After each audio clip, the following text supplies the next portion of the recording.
हिंडोरिया के महात्मा ज्योतिराव फुले चौक। आज यहाँ पर महात्मा ज्योतिराव फुले जयंती पर कार्यक्रम का आयोजन किया जा रहा है। यहाँ महात्मा ज्योतिराव फुले का स्टेचू है और सामने देख रहे हैं जहाँ पर महात्मा ज्योतिराव फुले कार्यक्रम में मंची कार्यक्रम का आयोजन किया गया है। तो समाज के संस्थापक अमर रहे, समता मूलक समाज के संस्थापक ज्योतिराव फुले अमर रहे। यार अपन जुगाड़ नहीं बनाई अगरबत्ती नीरज। और सभी लोगों से मेरा निवेदन है, मैं किसी को ज्यादा नाम से पहचानता नहीं हूँ, अतः अपनी स्वेच्छा से आए बारी बारी और पुष्प अर्पण करें महापुरुष के चित्र पर।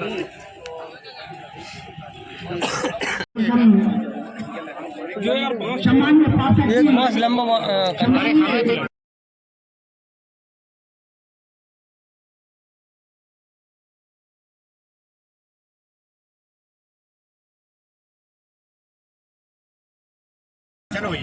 और साथियों हम जयकारे लगाएंगे जिनकी आज जयंती हम पावन प्रांगण पावन धरती हिंडोरिया। सम्राट चंद्रगुप्त मौर्य जी अमर रहे, चक्रवर्ती सम्राट चंद्रगुप्त मौर्य जी अमर रहे, महात्मा ज्योतिराव फुले अमर रहे, महात्मा ज्योतिराव फुले अमर।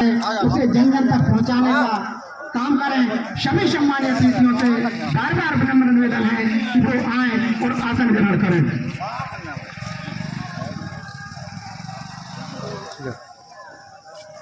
और नंबर 2 के शुरुआत की बना ले मैं आए और जो बंद करो पहले नंबर।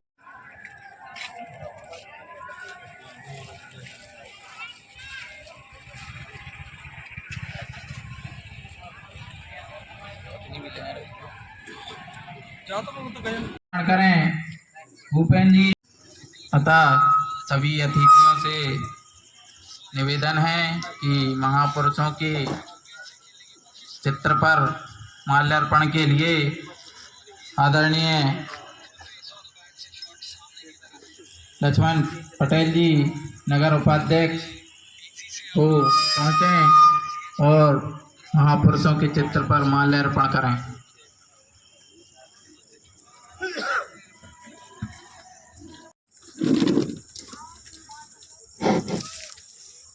सर्वप्रथम महाकारुणिक तथागत बुद्ध के चरण कमलों में नमन करते हुए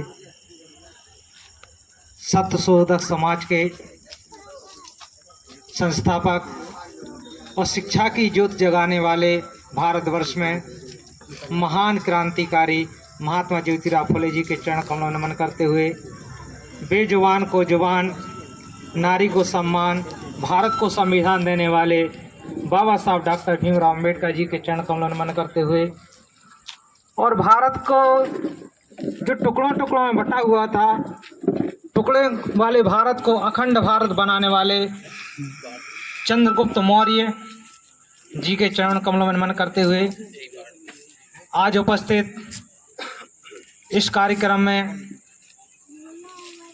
आदरणीय महानुभाव, माताएं, बहनें, बच्चे, बुजुर्ग, महात्मा ज्योतिराव फुले जयंती के अवसर पर सभी का स्वागत, वंदन, अभिनंदन। सभी के लिए जय भीम नमो बुद्धाय। आज हम यहाँ पर उपस्थित हुए हैं। आज 3 महापुरुषों की हम जयंती एक साथ मनाने जा रहे हैं।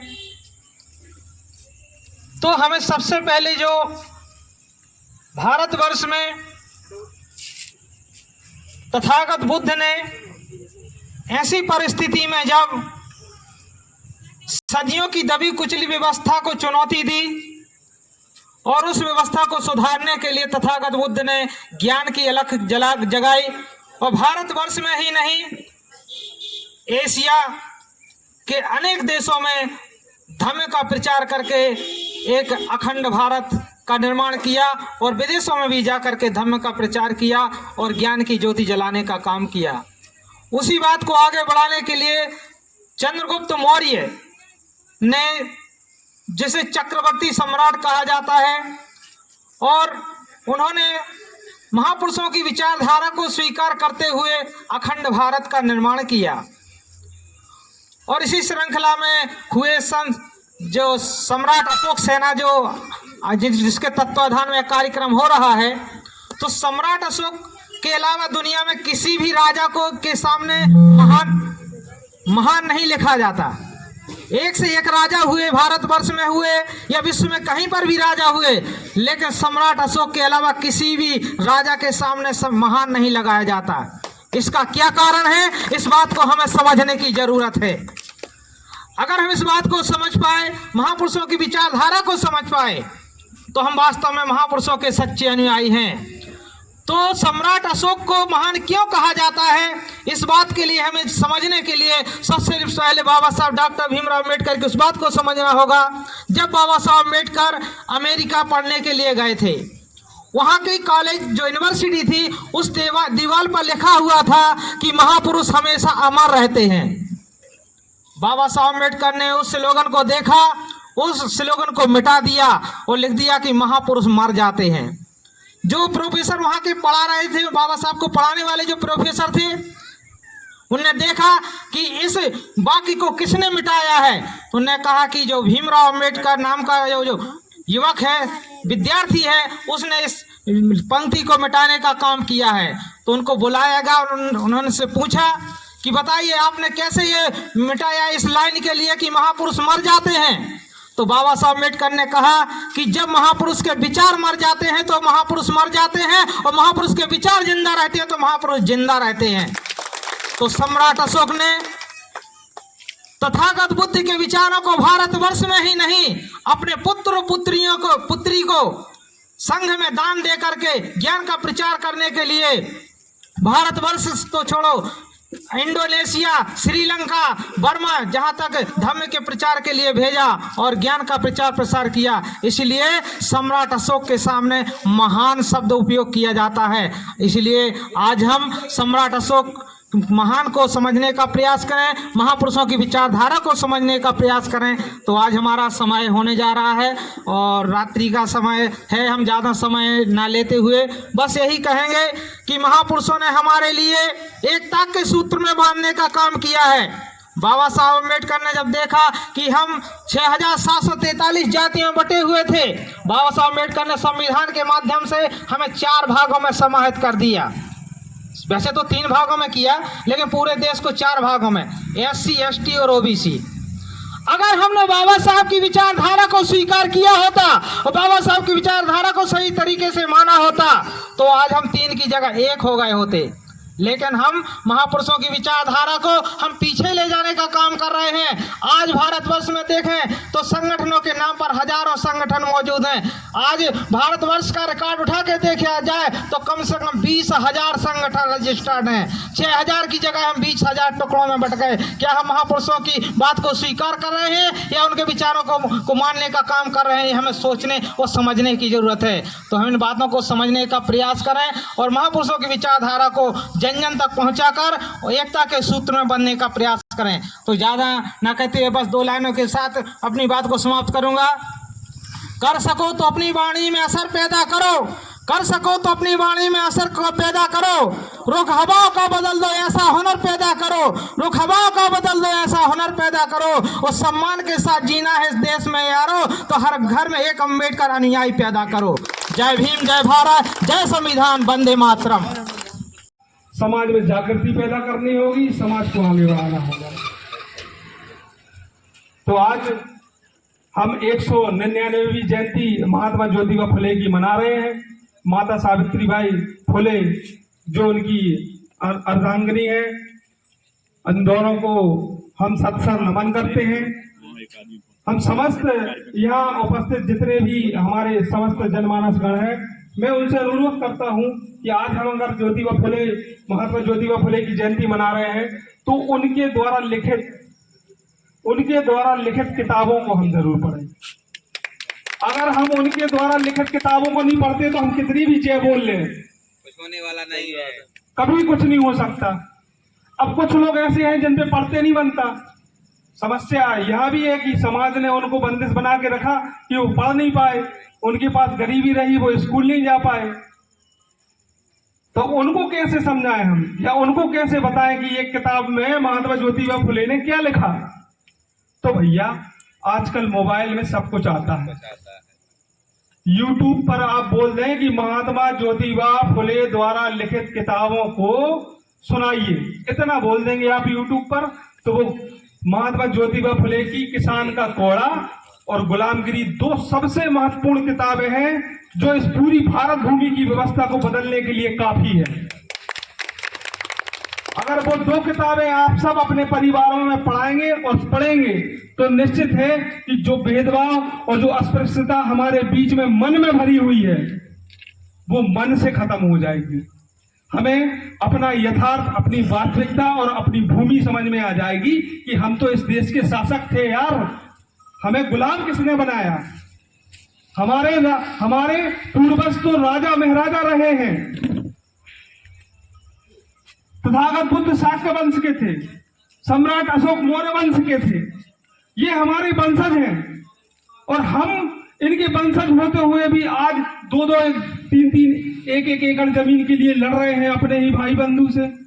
हमारे पास तो पूरी भारत भूमि, अखंड भारत था, फिर क्यों लड़ रहे हैं हम?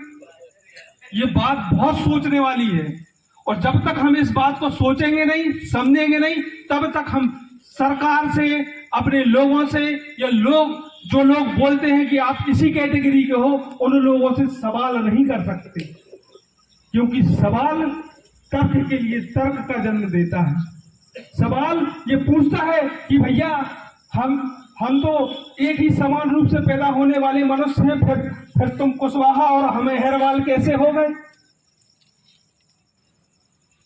सवाल जब हम करते हैं कि जब हम एक ही प्रक्रिया से पैदा हुए हैं, एक ही भूमि से पैदा हुए हैं, एक ही पानी पीकर खाकर बड़े हुए हैं, एक ही अन्न ग्रहण करके खाकर बड़े हुए हैं, ये हवा, ये आसमान, ये